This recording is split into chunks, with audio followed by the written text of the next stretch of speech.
നമുക്ക് വലിയൊരു ചരിത്രം അല്ലെങ്കിൽ സൃഷ്ടിക്കാൻ കഴിയുമെന്ന് പ്രതീക്ഷയുണ്ട്. തുടങ്ങുമ്പോൾ ഇങ്ങനൊന്നും ആയിരുന്നില്ല.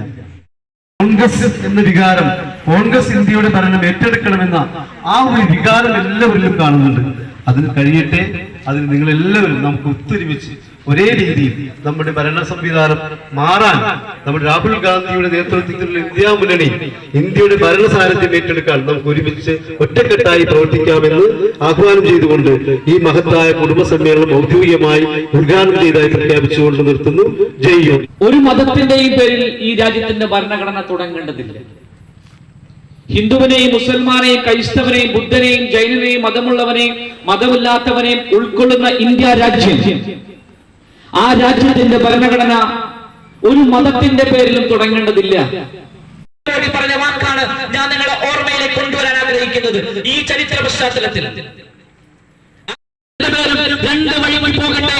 അങ്ങനെയെങ്കിലും ഈ കലാപം അടിച്ചമർത്താൻ നമുക്ക് സാധിക്കുമെങ്കിൽ നമ്മൾ ചെയ്യണം എന്ന് പറഞ്ഞ നെഹ്റു, ആ നെഹ്റു ഭരിച്ച ഈ രാജ്യത്താണ് ഇന്ത്യയുടെ പ്രധാനമന്ത്രി 2 ദിവസങ്ങൾക്ക് മുമ്പ് പറഞ്ഞത്, ഈ രാജ്യത്തിന്റെ മുസ്ലിങ്ങളെയും ക്രിസ്ത്യാനികളെയും ഹിന്ദുക്കളെയും തമ്മിലടിപ്പിക്കാൻ വേണ്ടിയിട്ട് ഹിന്ദുക്കൾ മാത്രം കൂടുന്നതിനിടയിൽ ഇന്ത്യ രാജ്യം മുസ്ലിങ്ങളുടെ കൈകളിലേക്ക് പോവുകയാണെന്ന് പറഞ്ഞ് വർഗീയത ഉണ്ടാക്കി, ചേർച്ചയുണ്ടാക്കി വോട്ടിന് വേണ്ടി അഭ്യർത്ഥന നടത്തിയത് 2 ദിവസങ്ങൾക്ക് മുമ്പാണ്. അല്ലേ 2 ദിവസങ്ങൾക്ക് മുമ്പല്ലേ? അവിടെയല്ലേ നെഹ്റുവിന്റെ വാക്ക് നമ്മൾ ഓർമ്മപ്പെടുത്തേണ്ടത്? അവിടെയല്ലേ നെഹ്റുവിന്റെ വാക്ക് ഓർമ്മപ്പെടുത്തേണ്ടത്?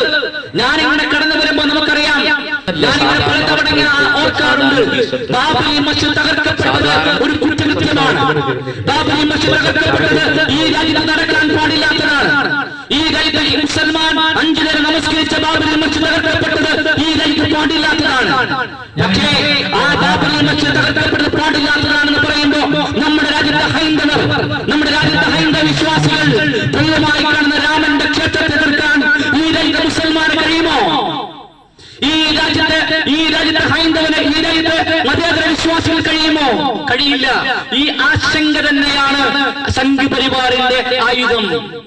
ഇങ്ങനെ ആശങ്കയിലാക്കുക നമ്മളെ, ഇങ്ങനെ ആശങ്കയിലാക്കുക. കാരണം എന്താ? നമ്മുടെ ദൈവങ്ങളെ തൊട്ടുകളിച്ചുകൊണ്ട് നമുക്ക് തമ്മിൽ ആശങ്ക ഉണ്ടാക്കുക എന്നതാണ് ഇവിടെ ചെയ്ത്. നമുക്ക് എതിർക്കാൻ പറ്റുമോ? പറ്റില്ല. നമുക്ക് എതിർത്ത് പറയാൻ പറ്റുമോ? പറ്റില്ല. നമുക്കൊന്നും സംസാരിക്കാൻ പറ്റില്ല. ആ അവസ്ഥയിലേക്ക് ഈ കാര്യങ്ങൾ എത്തി. കാരണം നമ്മൾ ആരാണ്?